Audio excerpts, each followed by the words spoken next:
देखिए, खिलाड़ी के जीवन में हार और जीत लगी रहती है। जी हाँ, विनेश फोगाट की बात कर रहे हैं। आज हरियाणा से उनके चुनावों के रिजल्ट आए थे। जी हाँ, वही विनेश फोगाट जिसको ओलंपिक में मात्र 500 ग्राम ज़्यादा हो जाने की वजह से उन्हें हटा दिया गया था, फाइनल की लिस्ट से हटा दिया गया था। तब देश के साथ ये विनेश फोगाट भी काफ़ी भावुक हुई थी, पूरा देश भावुक हुआ था। लेकिन आज विनेश फोगाट जब चुनावों के समय अपने जिंद जिले के जलाना सीट पर चुनाव के लिए उतरती है, तो निश्चित तौर से आज उनके लिए बहुत खुशी की बात होती है कि वो जिंद जुलाना ज़िले से, जहां वो ओलंपिक में 500 ग्राम की वजह से रेस से बाहर हो गई थी, वहीं यहां पर 5000 वोटों की बदौलत ये यहाँ की विधायिका हो गई। और निश्चित तौर से इस बारे में हमने आपको पहले ही बताया था कि जैसे ही ओलंपिक से ये वापस आएंगी, इनका मकसद निश्चित तौर से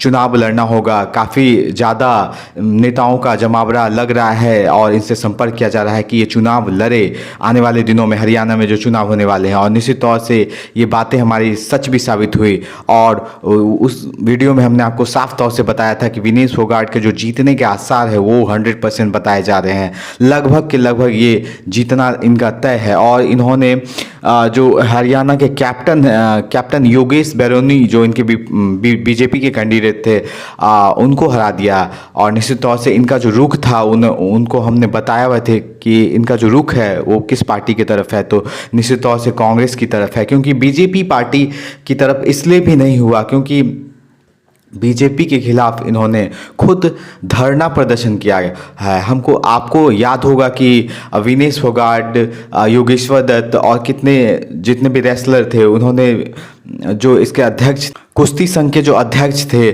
उनके खिलाफ धरना प्रदर्शन किया था। काफ़ी सारी आरोप प्रत्यारोप का दौर एक लंबा चला था।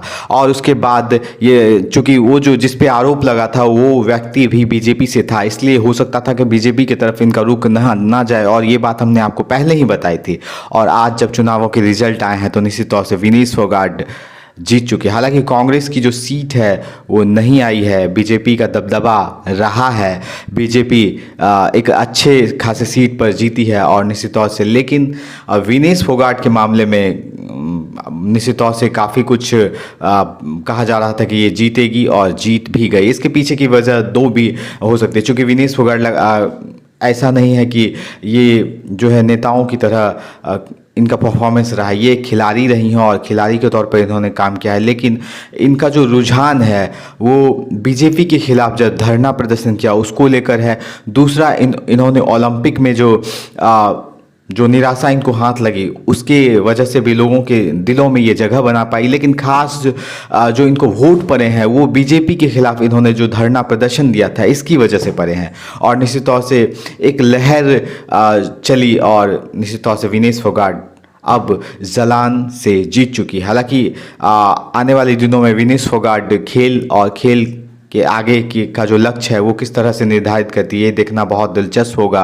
चूँकि अब विधायिका हो गई हैं तो विधायिका होने के बाद ये खेल में रहेंगी, खेल करेंगी अथवा नहीं करेगी, ये तमाम चीज़ें भविष्य के गर्त में। फिलहाल इस वीडियो में इतना ही, लेकिन ऐसे तमाम वीडियोज़ को पाने के लिए फ़ौरन हमें लाइक कर ले, शेयर कर ले, सब्सक्राइब कर। यूट्यूब, फेसबुक, इंस्टाग्राम पर हम उपलब्ध हैं तथा हमारे तमाम सोशल मीडिया लिंक्स को अपने दोस्तों, रिश्तेदारों, परिचितों के बीच शेयर कीजिए, साझा कीजिए।